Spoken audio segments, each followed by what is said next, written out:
Hello everyone and welcome to today's video. Today we're looking at the state of Ohio, where a new poll that came out showed how Democrat Amy Acton and her chances are against Republican Vivek Ramaswamy in this governor's race. So just to give you some background on this news in this poll, Republican Vivek Ramaswamy and Democrat Amy Acton are predicted to be in a neck-and-neck race to be Ohio's next governor between now and November of 2026.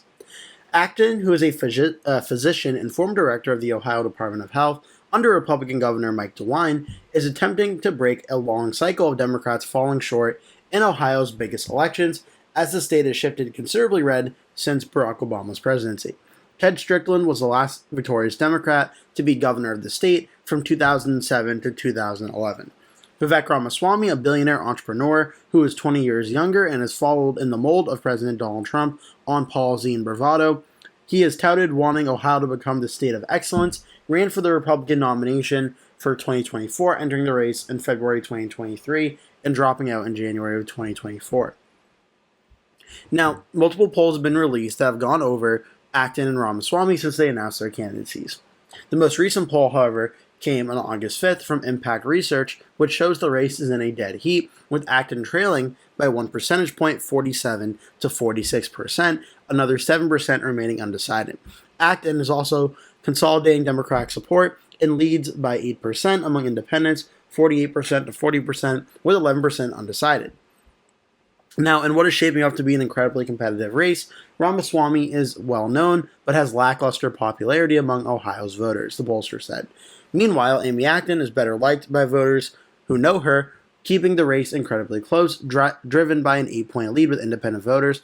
Further, Acton has room to grow and take the lead as voters learn more about her. Now, the web-based poll of 800 registered Ohio voters was conducted between April 18th and 24th by the Democracy and Public Policy Network at Bowling Green State University, showed Vivek Ramaswamy with a wide lead over other Republicans, including Ohio Attorney General Dave Yost, who has left the race. Now, Robert Alexander, the professor of political science and founding director of the Democracy and Public Policy Network at BGSU, told Newsweek via phone on Friday the big question in Ohio is whether Acton can defeat Ramaswamy in a head-to-head matchup. One way she can differentiate herself is by leaning into her perception as a, quote, scrappy Youngstown kid and painting her opponent as being more the kind of corporate elites.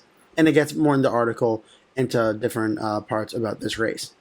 Now, this is very interesting because this governor's race poll in the state of Ohio has been moving to become a much more Republican state in recent years. You may remember just recently in 2024 at the presidential level, the state of Ohio voted for Donald Trump by 11.2% versus Kamala Harris, where you saw some very impressive wins by President Trump in areas that used to be blue, like Lake County, which voted for Trump by 14.3%, Lorain, which voted for Trump by 5.7%, Erie, 14.1% for Trump, Wood, 10.2%, and some shrinking Democratic margins in Summit, where Harris won by 7%, Lucas, Harris won by 12.6%.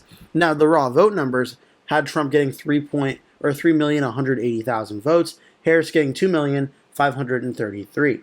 So Trump winning by nearly 700,000 votes in the state of Ohio.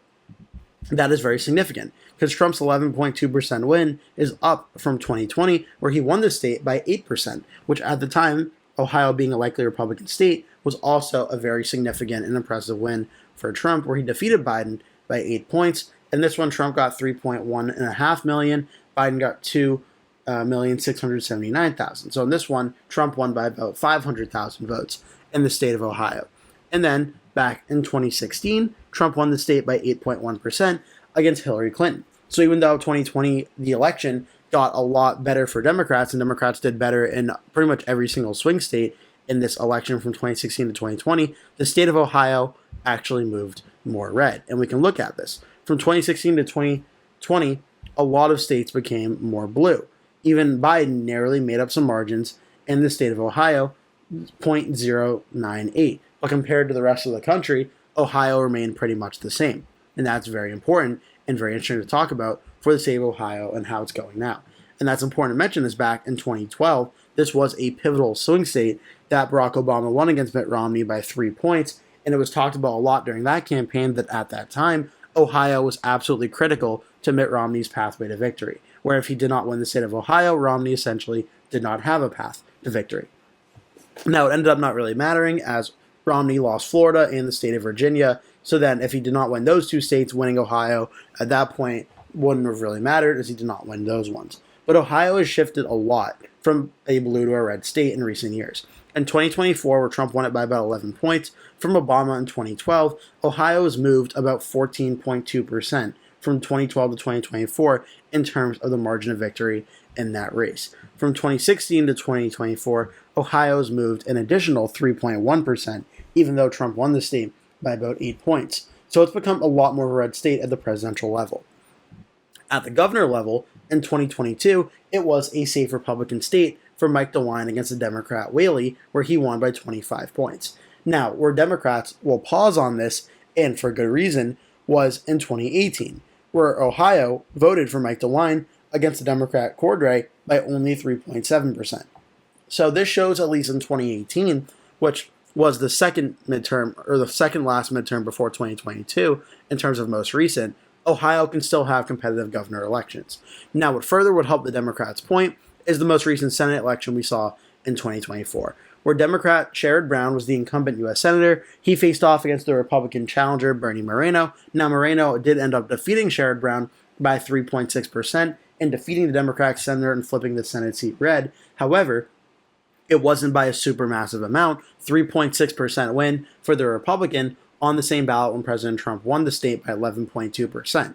So it shows that if you run the right Democratic candidate in Ohio, at very least at the Senate level, it can be a very competitive race, which it was in 2024. Now, that could play into the question on the Democratic side of things in the Democratic primary, which I may get to in just one moment.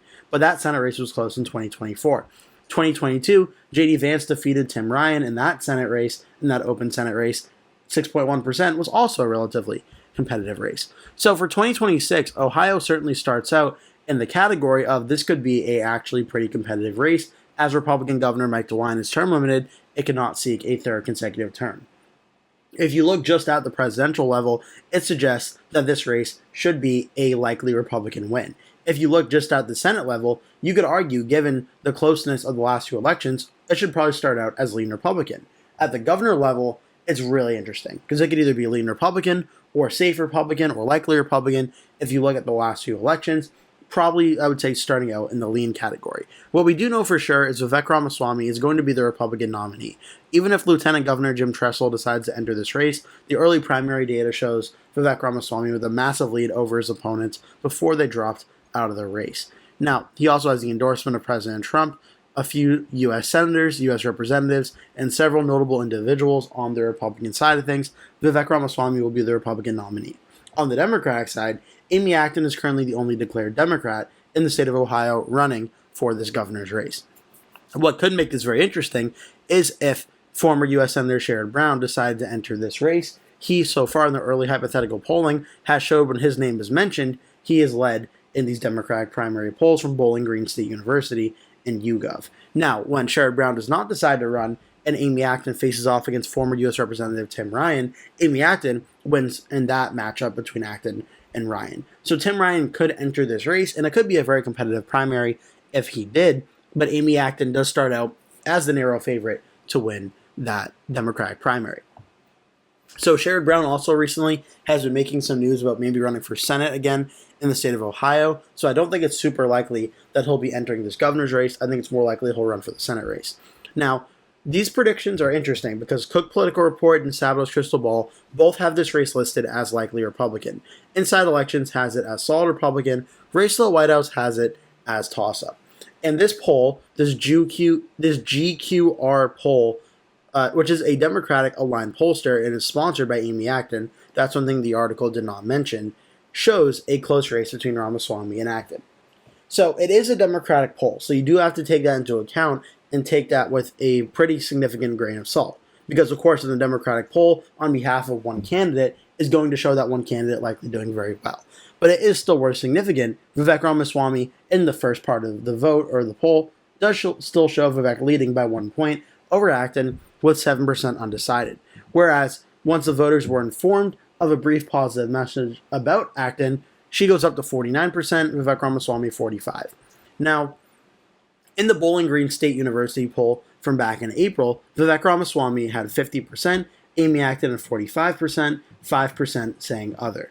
The only other polls from another Democratic poll, Public Policy Polling, from back in February, and showed a 1-point lead for Amy Acton with 11% undecided.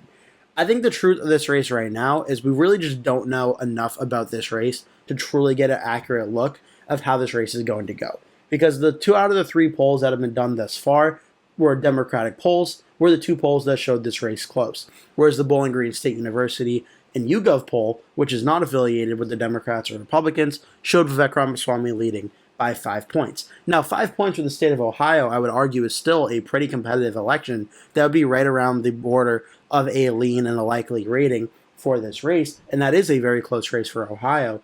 But again, we really don't have such an accurate look at this race. So I think it's only time will tell if Amy Acton can make this race competitive against Vivek Ramaswamy. Thus far in the Democratic polls, that has been close, but still with a decent amount of undecideds left.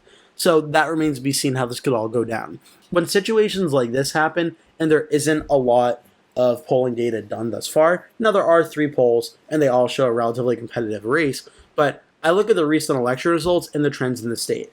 And I already showed you the trends in the state suggest it should be trending towards the Republicans based on the last few elections. Now, the governor's race in 2022, the Democrat was only able to get about 37.38% of the vote. But in 2018, the Democrat Cordray got 46.68%. So I think at very least it's possible we could see Amy Acton probably break around 46.5% to 47% based on the 2018 number. Now, we also saw the Senate level in 2024, Sherrod Brown only get about 46.47%. So if Brown wasn't able to get 46.47%, wasn't able to break higher than that, that could be a worrying sign for Acton. At the same time, though, governor's races can be a lot more volatile than Senate races or presidential races, as usually party voters are more willing to vote for the opposite party for governor than president or Senate. It's kind of a weird thing about American politics that always seems to be a pattern in that state. So I actually would argue that of the elections in Ohio in 2026, I would argue the governor's race is the most Democratic friendly of the Senate and governor's races, even with Sherrod Brown maybe running for Senate, because of how governor's elections are kind of fluky on that regard.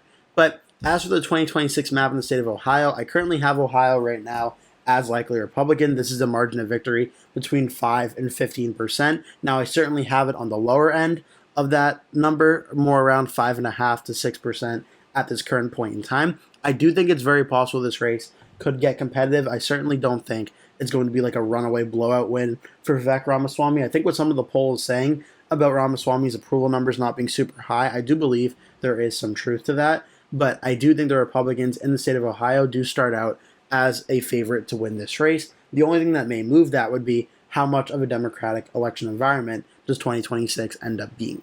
I hope you enjoyed this video. Make sure to like and subscribe. If you did, leave a comment below telling me your thoughts and any other video topics you would like to see me cover. Again, thank you so much for watching. I hope to see you in a future video.